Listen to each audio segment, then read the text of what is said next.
We're waiting for Broxton to hop on, and in an effort to continue to bring you, the people, the level of just ministry citizen journalism to which you've been accustomed, now you get this. Are you happy? Isn't this what you wanted? Anyhow, I've just left Sam's Club and I'm going over to the Home Depot because that's sometimes how ministry works. And as soon as Broxton gets here, we'll kind of joke about, what's some of the wackiest jobs that you do sometimes at the church. And we'll probably talk about some Pulpit AI stuff too. Michael was dropping some hints on just future plans and big stuff coming, some of which I'm aware of, some of which I'm not. So, but I can say it's good looking, good stuff happening, exciting times to be serving God. Oh, here he is. I already been recording in an effort to provide the people, what did I say? I think the level of ministry citizen journalism to which they're accustomed. And There's nothing which like a they deserve. podcast from the car. No, and which they deserve, frankly. I know. I like to think I bring some, morning brew / NPR energy to the whole fixins. Although those are two opposite energies when you think about it. Yeah, kind of. Um, okay. So here's what I want to know. I was thinking about this because I've left Sam's Club getting printer paper and some stuff. And I'm driving to the Home Depot to cut a key. And it's just one of those days where it's Friday and you're filling in a bunch of these little things that like they're annoying and they need to be done, but they've just been put off the whole week. So what is the weirdest thing that you've done around the church this week? Like where if you told somebody in a vacuum, like, oh yeah, I work with a church and this is what I did on Tuesday, they'd kind of look at you weird. Oh, goodness. Well, I'm not going to lie. This was a pretty unproductive week uh, because of obvious national events. But there was something that I did last week that I'm trying to figure out what it was. That I was like, I can't believe that I'm doing this. But this is this this is not good content at all because I really can't remember what it was. But there was something last week, so at least you know that it happens. I know that it happens all the time because it happens to me frequently. And especially, I think especially when you're in the stage that we're at where it's like the small to the really small church kind of stage or the small to medium kind of more of a startup stage where it's just a couple people there anyway. So whatever's got to get done, it's just you guys just figured it all out. And it's just the two of us. And so there's all kinds of rando stuff that just, yesterday I ordered a bunch of stickers because we're trying to start providing like just have like some cool stuff like merch and bumper stickers and kind of stuff. And then I called some guys and we replaced some fluorescent tubes and I put up some pictures in my office, just like a weird one of those weird like home decor days. It was hilarious. Yeah. But yeah, there's always something happening. So today we're cutting a key. So you said that you didn't get a lot of you did not get a lot of stuff done this week due to election stuff. Unfortunately, not. Got the bare We minimum done this week. I managed to avoid all of that the entire week, just like mentally. I was just like, whatever, dude. And then I feel like I paid for it with like between 9 in the morning, 9 a.m. or 9 p.m. and 1 in the morning election night. I just compressed it all into Yep. one ball. And I just, oh man, not, whatever, man. It's fun. We have a good time. Yep. So yeah, we were, no, we did not, I didn't really care. I not care. I wasn't really as uh, locked in as I've been in the past. Pre and then post was just kind of obviously the typical hilarious mess online, Yeah. and all that. And we live in Alabama, man. So our it's different. I can't imagine sometimes pastoring in a place where you have I think it would be a real challenge pastoring in a place where you have real diversity of opinion, like honest, Yeah. hardworking, godly Christians that have different takes. I know we have Yep. some of that in our fellowship, even some. but it's not the same as I just, man, if you're in like a major metro or whatever, good on you. It just Yeah. couldn't be me. I don't think it'd be fun. Nope. Good grief. All right. Well, since the rest of the content of this podcast cannot be just us giving our spiciest election takes, as fun as that would be, Broxton, as fun as that would be.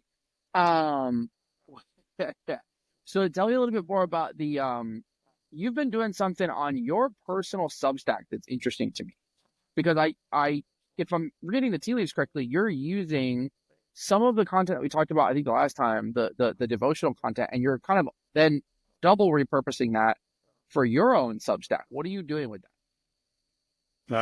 Yeah, you've basically just said exactly what I'm doing. So what we talked about last time with taking our pastor's sermon transcript and turning it into some devotionals. Um, I'm actually, so like I said, then we do 15 at a time. We film them. What I'm publishing on my Substack right now is 15 behind the ones we filmed.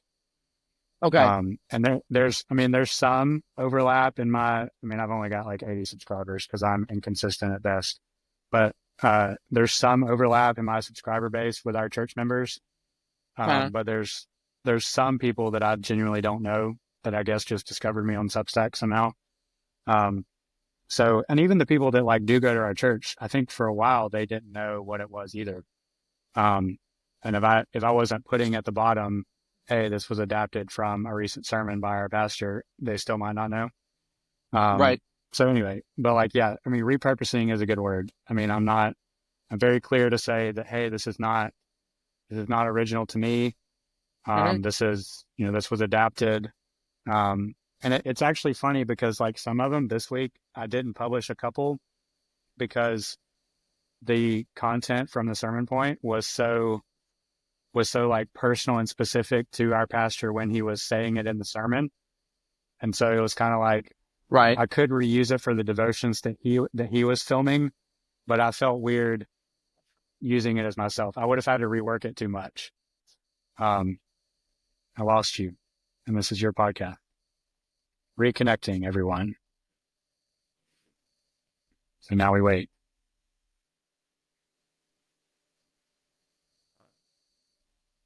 This is very awkward. I've never had this before. I don't know what it's going to look like on his recording. And this is probably one of my greatest fears with a camera being pointed at me and nothing to say because I don't know what to say because there's nobody else here to talk to. I guess while we wait for Zach to come back, you could give your spiciest election take in the comments. It's not my Twitter account that this is going to be posted on. Oh, I'm running out of ideas to fill the times at. So just before we went on, we were texting back and forth. We've had a lot of scheduling conflicts recording this podcast over the last couple weeks. And so we had another one today. And I said, well, the time you just gave me was not the time I was expecting. So it looks like next Tuesday is going to be better. And Zach said, you know what? We'll do it live. And so we're doing it live. And this is what has happened while we try to do it live. But maybe you should try to do things live. I don't know. I don't host podcasts.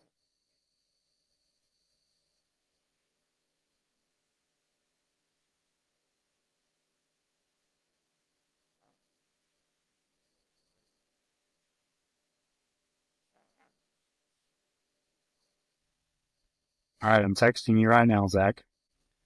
All I right. think Well, I'll go through ahead. the power of Hollywood editing, I have to point this out because people aren't going to realize this, but there was a technical problem. If we didn't point this out, nobody's going to notice. It's going to be so seamless.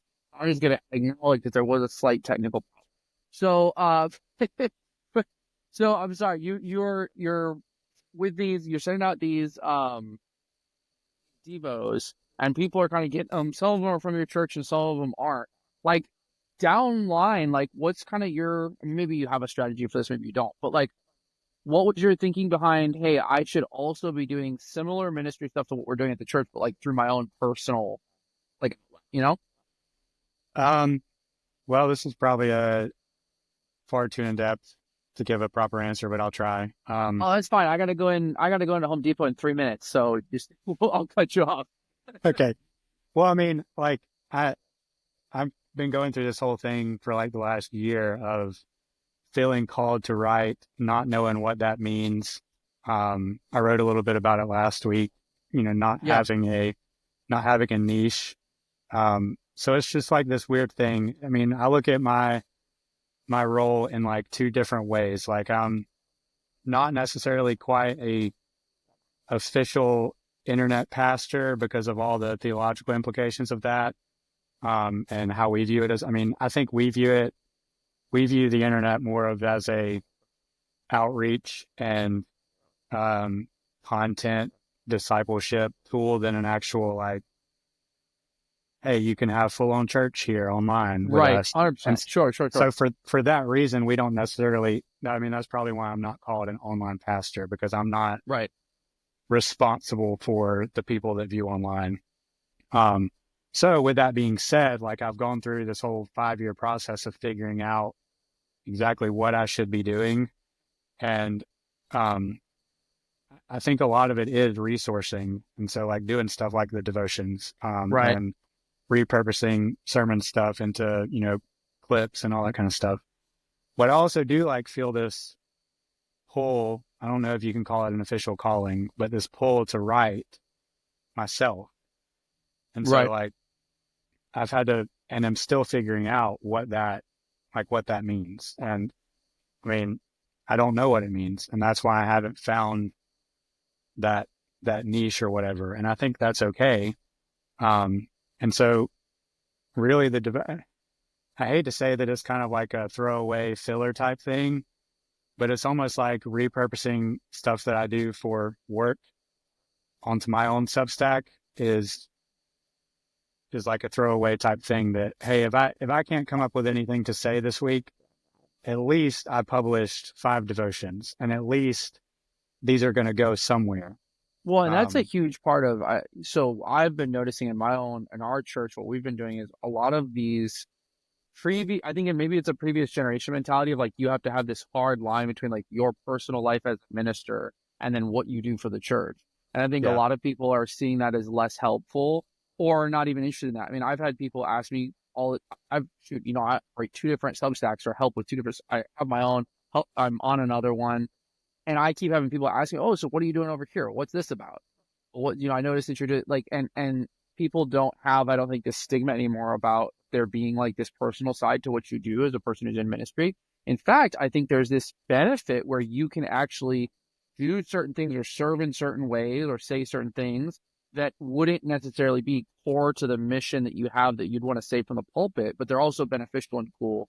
And I think in an effort to do that, because I don't have the time or can't pour my whole life into building a Substack presence, I think it's important to figure out a way to do that where you can be building a platform and you can be reaching people and talking to people and stuff, and it's not going to kill you.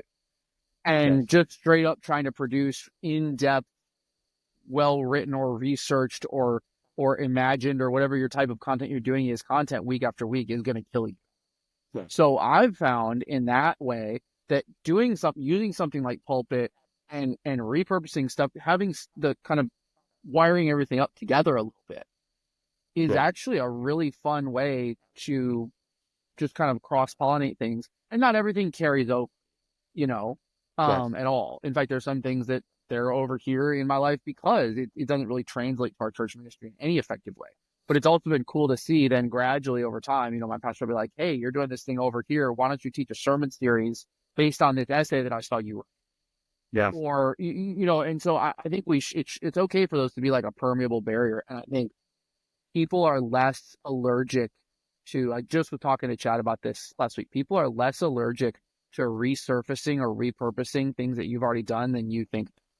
yeah, In fact, I think sometimes we've got this, it actually comes from a narcissism, I think. I'm not accusing you of this, but I think it comes from a narcissism as pastors or people who are in front of people that we imagine that everybody remembers what the heck we said 5 minutes ago, yeah, let alone a year ago.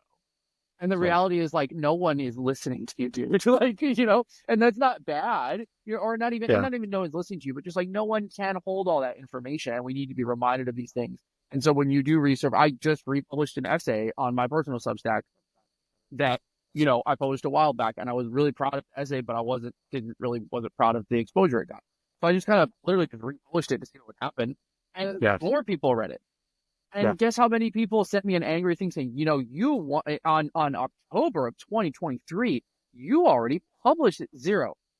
Yeah. I bet most people didn't even notice Yeah. that it was redone. So like, I think in the same way, like we need to be more comfortable, not, and this isn't the lazy way out. And this is actually an accusation we get sometimes, I think, at Pulpit or whatever. Like, oh, you're just helping pastors just like do less. I'm like, no, it's actually helping pastors do more. It's helping Yes. them be more surface and more accessible to people and reach more people and encourage more people in a way that isn't, burning their candle at both ends, Yes. which I'm excited about. All right, I'm going to go cut this key.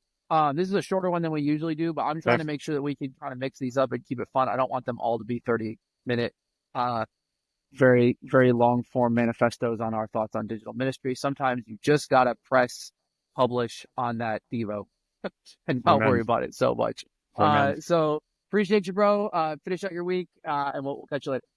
Hi, man. See ya.